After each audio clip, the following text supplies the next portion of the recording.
यानंतरची बातमी ती विदेशातून। फ्रान्समध्ये चाललंय तरी काय असा प्रश्न पडू लागलेला आहे, कारण फ्रान्सचे पंतप्रधान सेबॅस्टियन लेकोर्नू यांनी अवघ्या 27 दिवसांमध्येच आपल्या पदाचा राजीनामा दिला। खरं म्हणजे त्यांनी कालच मंत्रिमंडळाची घोषणा केली आणि मंत्रिमंडळाची घोषणा केल्यानंतर अवघ्या 14 तासांमध्येच त्यांनी त्यांच्या पदाचा राजीनामा दिलेला आहे। गेल्या 2 वर्षांमध्ये 5 पंतप्रधान झालेले आहेत फ्रान्समध्ये। असं नेमकं का घडतंय?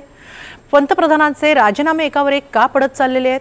आधीच आर्थिक संकटात असलेल्या फ्रान्समध्ये ही राजकीय अस्थिरता कोणतं नवं संकट घेऊन येणार आहे आणि या सगळ्यामध्ये फ्रेंच अध्यक्ष इमॅन्युएल मॅक्रो यांच्यासमोर नेमके कोणते पर्याय आहेत? पाहूया एक सविस्तर ग्लोबल रिपोर्ट। फ्रान्सचं सरकार पुन्हा कोसळलं। 14 तासांतच पंतप्रधानांचा राजीनामा। फ्रान्समध्ये आता पुढे काय? फ्रान्सचे पंतप्रधान सेबॅस्टियन लेकोर्नू यांनी अवघ्या 27 दिवसांत आपल्या पदाचा राजीनामा दिलाय। त्यांचा हा राजीनामा अनपेक्षित असल्याचं बोललं जात आहे, कारण अगदी 14 तासांपूर्वीच त्यांनी त्यांच्या मंत्रिमंडळाची घोषणा केली होती। मात्र त्यांनी अचानक त्यांच्या पदाचा राजीनामा दिल्यानं फ्रान्समध्ये पुन्हा सरकार कोसळलं। गेल्या 2 वर्षांत फ्रान्समध्ये 5 पंतप्रधानांचे राजीनामे झाले। त्यामुळे लेकोर्नू हे फ्रान्सच्या इतिहासातील सर्वात कमी काळ पदावर राहिलेले पंतप्रधान ठरले।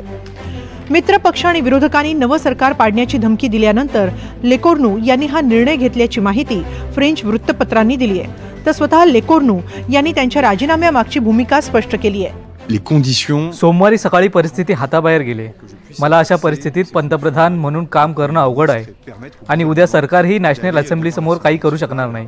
प्रत्येक राजकीय पक्ष आपल्याच संसदेत बहुमत असल्यासारखं वागतोय आणि अखेरीस मी ही सर्व तडजोड करण्यास तयार होतो। मात्र प्रत्येक पक्षाला दुसऱ्या पक्षानं त्यांचीच भूमिका स्वीकारावी असं वाटतं, त्यांच्याच योजनांना पाठिंबा द्यावा असं वाटतं। सेंट्रिस्ट ब्लॉकमधील पक्षांसाठी कधीकधी ते खरं असू शकतं, तर विरोधी पक्षांसाठी ते बरोबर असू शकतं। लेकोर्नू यांच्या या बोलण्यावरून सध्याची फ्रेंच राजकीय कोंडी स्पष्ट होती। विरोधकांनी तर आता फ्रेंच अध्यक्ष मॅक्रो यांच्याच राजीनाम्याची मागणी केली आहे। तसंच लवकरात लवकर संसदीय निवडणूक घ्यावी, त्याशिवाय दुसरा पर्याय नाही अशी भूमिकाही मांडली आहे। 2022 मध्येच मॅक्रो हे पुन्हा फ्रान्सचे अध्यक्ष म्हणून निवडून आल्यापासून त्यांच्या सेंट्रिस्ट ब्लॉककडे बहुमतच नाहीये। फ्रेंच संसदेत 577 जागा असतात आणि बहुमतासाठी 279 जागांची गरज असते। त्यातच गेल्या वर्षी मॅक्रो यांनी नियोजित वेळेआधीच निवडणूक घेतल्यामुळे संसदेत बहुमताऐवजी संसद अधिकच विभागली गेली।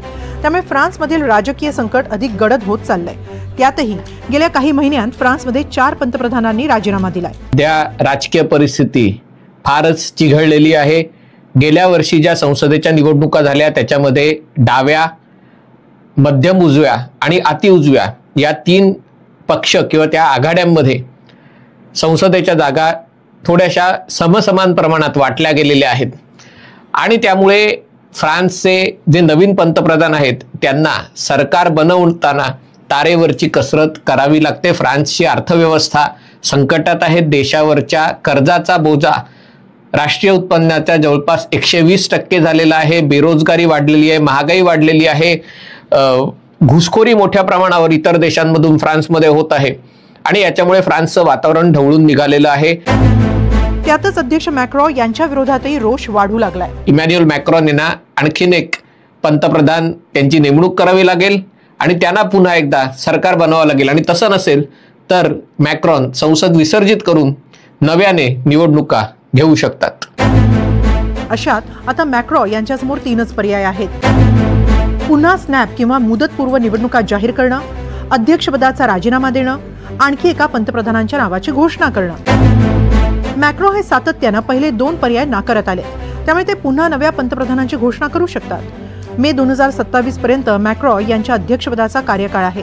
मात्र गेल्या 2 वर्षात त्यांच्या 5 पंतप्रधानांना परिस्थिती सावरता आलेली नाही।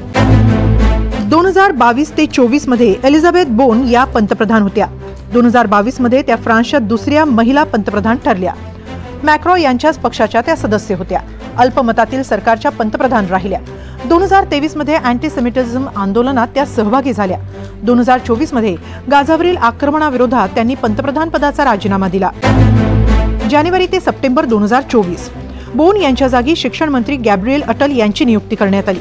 सर्वात तरुण पंतप्रधान होते। गे म्हणून त्यांनी जाहीर ओळख दिली होती। जून 2024 मध्ये मुदतपूर्व निवडणुकीची अध्यक्षांनी घोषणा केली। या निवडणुकीत बहुमतानं हुलकावणी दिली। सप्टेंबर 2024 मध्ये गॅब्रिएल यांनी राजीनामा दिला. सप्टेंबर ते डिसेंबर 2024 मायकल बार्नियर यांची या काळात पंतप्रधान म्हणून नियुक्ती करण्यात आली. अत्यंत अनुभवी राजकारणी म्हणून त्यांना ओळखलं जातं. गॅब्रिएल यांच्या जागी त्यांची नियुक्ती झाली. 2025चा सामाजिक सुरक्षा अर्थसंकल्प संसदीय मतदानासाठी सादर न केल्याचा त्यांच्यावर आरोप होता. 4 डिसेंबर 2024ला त्यांच्या विरोधात अविश्वासदर्शक ठराव बहुमतानं मंजूर झाला. 1962 नंतर विश्वासदर्शक ठराव हरणारे ते पहिले पंतप्रधान ठरले. डिसेंबर 2024 ते सप्टेंबर 2025 या दरम्यान फ्रँकोइस बायरो यांनी पंतप्रधान पदाची सूत्र सांभाळली. मायकल बार्नियर यांच्या जागी त्यांची नियुक्ती करण्यात आली. अल्पमतातील सरकारचंच नेतृत्व त्यांना करावं लागलं. बजेटमध्ये सरकारी खर्चात कपातीची तरतूद त्यांनी केली. जीडीपीतील तूट 4.6% कमी करण्यासाठी 43.8 अब्ज युरोच्या बचतीचं बजेट त्यांनी सादर करण्याचा प्रयत्न केला. मात्र पुन्हा विरोधकांकडून जोरदार विरोध दर्शवण्यात आला. 8 सप्टेंबरला 364 विरुद्ध 194 मतांनी त्यांच्या विरोधात अविश्वास ठराव मंजूर झाला. तर 10 सप्टेंबरला 5वे पंतप्रधान म्हणून सेबॅस्टियन लेकोर्नू यांच्या नावाची घोषणा अध्यक्ष मॅक्रॉ यांनी केली होती. मात्र परिस्थिती प्रतिकूल असल्याचं लक्षात आल्यानंतर लेकोर्नू यांनीही राजीनामा दिलाय. फ्रान्समधील राजकीय संकटामुळे लेकोर्नू यांनी राजीनामा दिलाय. मात्र याचे पडसाद आधीच संकटात असलेल्या फ्रेंच अर्थव्यवस्थेवर दिसून आले.